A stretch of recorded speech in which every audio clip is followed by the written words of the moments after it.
Bonjour tout le monde, j'espère que ça va bien aujourd'hui pour vous. Et on sait une chose, que peu importe ce qui se passe dans nos vies, notre Seigneur sait exactement qu'est-ce qui se passe. Et donc il est là, il nous comprend, il va nous aider à travers. Faites-lui confiance, amen, en toutes choses. On va chanter ensemble la Bible parce que nos croyances sont basées sur la parole de Dieu. Donc, chantez de tout cœur la Bible. Prenez votre Bible si vous l'avez avec vous, ou un Jean romain. On y va. La Bible, quel livre merveilleux, et j'y tiens ferme, j'y crois toujours. La Bible, la Bible. Amen. Je crois qu'il y a probablement des enfants ou des jeunesses. Et j'aimerais ça que vous chantez la chanson une autre fois, puis quand on arrive à la Bible, on le crie de tout cœur. On y va? La Bible, quel livre merveilleux, et j'y tiens ferme, j'y crois toujours. La Bible, la Bible. Amen. Amen. Wow, c'était assez fort que je pense qu'on a entendu jusqu'à ici au Canada. Amen? Amen. Donc, les conseils bibliques, on va commencer une étude sur qui suis-je? Leçon numéro 8. Qui suis-je? Comprendre votre identité, le mot identité. Et c'est le sujet aujourd'hui, vraiment, qui suis-je? Notre vraie identité. On va prier, Père éternel, on te remercie pour ta parole qui nous enseigne la vérité, qui nous donne exactement ce que nous avons besoin d'entendre. Mon Père, on te demande de faire un travail dans nos cœurs, dans nos vies, et aide-nous de mettre de côté les croyances de notre passé, et vraiment qu'est-ce qu'on entend de notre société et ceux autour de nous, et vraiment entendre de ta parole aujourd'hui. Enseigne-nous et fais un travail dans nos vies. On prie aux jeunes jusqu'à l'âgé. On prie au nom de Jésus-Christ. Amen. Donc, ici, comprendre votre identité, le mot identité en Christ est absolument essentiel à votre succès pour mener une vie chrétienne victorieuse. C'est très important, l'identité. Et selon la Bible, l'identité du croyant ne se définit plus seulement par son passé, ses erreurs et ses réussites, ou les regards des autres. Donc, peu importe ce que les autres disent à propos de nous, ou qu'est-ce qui est arrivé dans notre passé, nos erreurs, nos réussites même, il y en a plusieurs qui ont beaucoup de succès dans la vie. Donc, leur identité se trouve, qui qu'ils sont, se trouve dans un sport, dans une activité. Et il faut faire très attention parce que, pensez-y, quand ces activités, ces sports, cette réussite que nous avons ou notre profession ne fait plus partie de notre vie, qu'est-ce qui arrive à notre identité si notre identité se trouve dans ces choses ou dans une autre personne et cette personne n'est plus dans la vie? Qu'est-ce qui arrive à propos de qui je suis? C'est pour ça que le monde aujourd'hui sont perdus parce que l'identité se trouve dans les personnes et des choses. Donc, notre identité doit venir de Dieu. Et je suis qui Dieu. Le mot Dieu dit que je suis. L'identité est la réalité profonde et durable de ce que est une personne. Donné, le mot donné par Dieu. Notre identité, qui je suis, est donnée à moi et à vous par Dieu. Chaque personne possède une valeur profonde, le mot valeur, parce qu'elle est créée par Dieu. Notre identité, c'est spécial. Je suis un homme. Certaines personnes sont des femmes, garçons, filles. Ça, c'est vraiment la base de notre identité. Mais, encore plus, c'est qu'est-ce que Dieu dit à propos de moi et à propos de vous dans sa parole. Et ça nous donne beaucoup de valeur. Ça nous donne un but et une raison pour vivre. Parce que, comme j'ai dit, si ton identité se trouve dans toutes les choses de ce monde et autres personnes, quand ces personnes-là sont enlevées de notre vie ou des choses, on est perdu. Donc, notre identité doit venir du Seigneur. Premièrement, c'est bien qui suis-je que je suis accepté, de comprendre que je suis accepté. Ça, c'est une des choses que le monde désire avoir, c'est l'acceptance. C'est faire parmi un groupe et se faire accepter. Aujourd'hui, on a les jeunesses qui ont le désir de trouver un groupe de personnes qui vont les accepter comme ils sont. Et donc, l'acceptance est très importante. Accepter. Je suis un enfant de Dieu, le mot enfant. Qu'est-ce qui est important? C'est de voir qu'en Jésus-Christ, que nous sommes acceptés. Je suis un enfant de Dieu. La Bible dit, mais tout à ceux qui l'ont reçu, il leur a donné le droit d'être faits enfants de Dieu, savoir à ceux qui croient en son nom. Voyez-vous qu'on est complètement accepté. Donc, disons que dans ce monde, comme chrétiens, on partage et on prêche la parole. On veut vivre en paix avec tout homme, mais certaines personnes peut-être n'apprécieront pas la parole de Dieu. Ils vont peut-être nous rejeter pour notre foi. Rejeter pour quoi que ce soit. On est dans un groupe, une équipe ou quoi que ce soit. Quelqu'un dit quelque chose. Mais sachez que qu'est-ce qui est vraiment vrai à propos de votre identité n'est pas qu'est-ce que les autres disent à propos de vous ou pensent à propos de vous, mais qu'est-ce que Dieu dit. Et Dieu vous dit aujourd'hui que vous êtes accepté, car vous êtes un enfant de Dieu. Et aussi, numéro 2, je suis l'ami du Christ. Nous sommes acceptés. Jean 15, Jésus dit, « Je ne vous appelle plus serviteur, parce que le serviteur ne sait pas ce que son maître fait, mais je vous ai appelé ami, parce que je vous ai fait connaître tout ce que j'ai entendu de mon Père. » C'est ce que Jésus dit à propos de nous. Nous sommes bien acceptés. Et aussi, point 3, j'ai été justifié. Le mot justifié.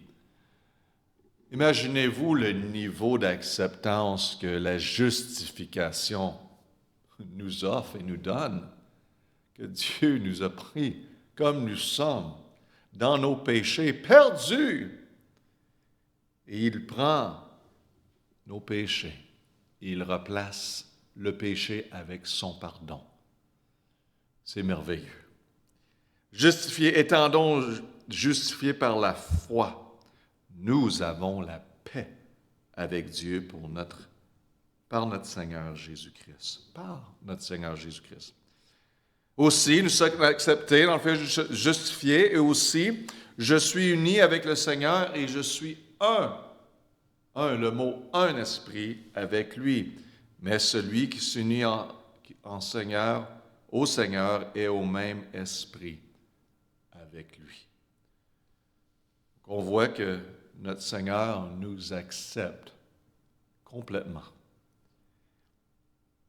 Je suis aussi acheté à un prix. J'appartiens à Dieu. Pensez-y, vous appartenez. Vous êtes l'enfant du roi des rois. Quel honneur, quel privilège. Des fois, le monde dit, « Ah, je ne suis pas grand-chose. » Point de vue spirituel, si on comprend vraiment la parole de Dieu, nous sommes héritiers avec lui. Notre maison est avec lui au ciel. Qu'est-ce qu'on possède? On possède toutes les richesses éternelles. C'est incroyable. Et Dieu nous en fait partie, bien sûr, dans ce monde, à un certain niveau, certaines plus que d'autres. Mais comprendre qui nous sommes en Jésus-Christ fait toute la différence. Donc, il nous a acheté à un prix. Il a payé pour vous avoir. Il a donné sa propre vie afin de vous réconcilier à lui. Il reste à vous de le recevoir. Je suis membre, imaginez-vous, du corps du Christ. 1 Corinthiens 12, 27 nous dit, « Ah, vous êtes le corps du Christ et vous êtes ses membres, chacun en particulier. » Si aujourd'hui il faudrait un certain niveau d'argent ou de connaissance de d'autres personnes pour joindre et être membre du Christ, je crois que du monde ferait à tout prix. Accumuler des biens, des choses, afin de faire partie. Mais cela est donné à nous. Comme chrétien, qui est justifié. C'est merveilleux qu'est-ce que Jésus-Christ nous permet d'avoir. Je suis complètement accepté. C'est ce qu'on essaie de dire. Notre identité vient de lui qui nous accepte complètement, peu importe qu'est-ce que le monde dise et les autres disent. Aujourd'hui, vous pouvez marcher avec la tête haute parce que vous êtes accepté. Vous êtes aimé par votre Père céleste. Je suis un saint. Éphésiens 1:1, la Bible dit, Paul, apôtre de Jésus-Christ par la volonté de Dieu, aux saints qui sont à Éphèse et aux fidèles en Jésus-Christ. C'est ceux qui sont sanctifiés enfants de Dieu, en fin de compte, basés sur la parole de Dieu, sont saints. C'est que le fait qu'ils ont été purifiés par le sang de Jésus-Christ. Moi, vous savez, il y a des chiens qui sont appelés des Saint-Bernard. Mon nom de famille, c'est Saint-Bernard. Des fois, ils m'appellent Saint-Bernard. Et les chrétiens, en réalité, oui, nous sommes saints. Et il y a des religions, bien sûr, qui disent que tu deviens saint quand tu es décédé pour un certain temps. Mais en réalité, il faut comprendre vraiment la définition biblique d'être saint. Mais c'est ça que le Seigneur nous dit. À ceux qui sont acceptés. J'ai été adopté. Page 2. J'ai été adopté comme enfant de Dieu. Éphésiens 1:5. N'ayant prédestiné à être enfant adoptif par le moyen de Jésus-Christ, d'après le bon plaisir de sa volonté. Peut-être certains d'entre vous dites, bon, je n'ai pas vraiment un père. Le Seigneur vous a adopté dans sa famille. C'est tout un privilège. Vous êtes accepté complètement. J'ai un accès. Le prochain point, j'ai un accès direct à Dieu par le Saint-Esprit, Éphésiens 2:18, car par lui nous avons les uns et les autres accès auprès du Père dans un même esprit. Donc, pensez aujourd'hui l'accès à certaines personnes que vous pouvez imaginer que tout le monde veut le rencontrer. Hein? Il y en a qui, à tout prix, vont faire possible, peut-être un athlète ou une personne religieuse ou quoi que ce soit. Ils vont à tout prix aller voyager et faire un pèlerinage pour rencontrer cette personne ou cet endroit. Imaginez-vous, le roi des rois, le Seigneur des seigneurs. Nous avons accès direct à lui, en prière. On peut l'approcher. Il nous entend, il nous écoute, il répond. Et on peut avoir la communion avec lui tous les jours. Quel accès que nous avons en Jésus-Christ. J'ai été racheté et pardonné de tous mes péchés, Colossiens 1:14. Tous mes péchés.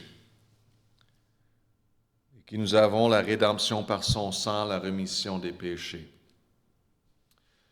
Depuis l'histoire de ce monde, l'histoire de rédemption était toujours là. S'il y avait une histoire qui était toujours là, qui était la plus belle histoire de ce monde, et qui reste encore aujourd'hui la plus belle histoire, qui dure et qui va durer éternellement, c'est cette histoire de rédemption. L'Ancien Testament était la préparation pour Jésus-Christ qui allait donner l'agneau parfait. Et cela offre le pardon de nos péchés. Et c'est merveilleux. Et c'était par son sang, en offrant sa propre vie. Mais nous, comme chrétiens, comme enfants de Dieu, nous sommes complètement acceptés, car nos péchés sont pardonnés. Et en finissant ici la première partie de Qui suis-je? Je suis complet en Christ. Complet. Mes amis, jeunes hommes, jeunes filles, vous êtes complets en Jésus-Christ. Arrêtez de regarder à les autres et qu'est-ce que les autres disent à propos de vous et que la société dit. Regardez à qu'est-ce que votre Seigneur, votre Créateur dit à propos de vous. Vous êtes complet. Vous n'avez pas besoin de toutes les autres choses que le monde doit dire. Ah, vous avez besoin de ça. Vous êtes complet en Jésus-Christ. Passez à travers des moments très difficiles. Regardez à lui, qui a tout pour vous, qui possède tout. Faites-lui confiance, parlez-lui comme vous parlez à Père, partagez vos fardeaux, partagez tout. Nous sommes complets en lui. 2:10 de Colossiens nous dit bien, et vous avez toute plénitude en lui, qui est le chef de toute principauté et puissance. Le Seigneur gère tous qui est sur cette terre. Il est en charge, il est en contrôle. Oui, le péché, le monde a reçu le péché et ils vivent dans le péché et on voit les conséquences autour de nous de différentes façons qui se manifestent et c'est très troublant. Mais Dieu reste en charge à travers de tout ça. La meilleure chose pour nous, c'est de regarder à lui, puis de vraiment regarder à lui au sujet de qui nous sommes. Qui suis-je? Votre vraie identité, qui vous êtes, Dieu seul peut vous dire. Et on le voit dans sa parole. Donc, on a regardé, premièrement, que nous sommes complètement acceptés. Donc, allez, vivez la vie comme une personne qui est complètement acceptée par son Dieu, son Créateur. Et on va prier, Père éternel, merci que nous sommes acceptés. Père, on sait qu'on ne le mérite pas, mais en Jésus-Christ, péché pardonné, nous sommes justifiés, nous sommes ton enfant. C'est un privilège et l'honneur. Et l'adversaire veut qu'on pense que Dieu ne nous aime pas, et Dieu ne nous accepte pas, et il est fâché avec nous parce qu'on a fait ci, ça, mais on voit dans la parole de Dieu la réalité, la vérité, que nous sommes complètement acceptés. Nous pouvons être en paix aujourd'hui. Merci, Père, pour tout ce que tu dis à propos de nous en Jésus-Christ. Que ces paroles continuent à jouer dans notre cœur et qu'on les met en pratique à travers des défis de la vie. Qu'on se souvienne que nous sommes complètement acceptés par toi. On prie au nom de Jésus-Christ. Amen. Passez une belle journée, les amis, car vous êtes acceptés en lui. Amen.